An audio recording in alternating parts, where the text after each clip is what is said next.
Hello friends, कैसे हैं। मैं हूं मीना। हमारे यूट्यूब चैनल पे आप सभी का स्वागत है।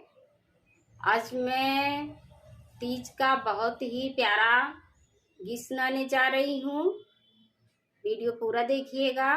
पसंद आए तो लाइक शेयर सब्सक्राइब करके चैनल को सपोर्ट करें। कमेंट में बताएं कैसा लगा।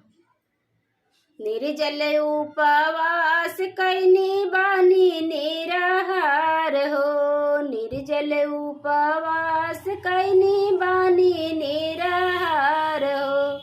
तीज के बरते हम उठवानी तोहार हो। तीज के बरते हम उठवानी तोहार हो। कुशल कुशल रखिया शिव जी से नूरा हमार हो।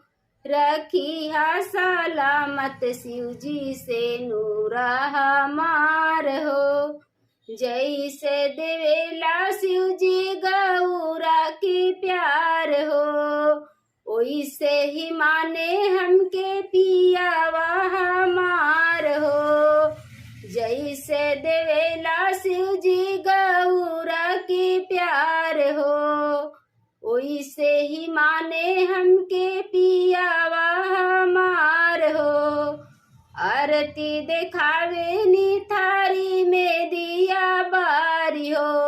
आरती देखावे नी थारी में दिया बारी हो। असही बनल रहे हमर परिवार हो। असही बनल रहे हमर परिवार हो।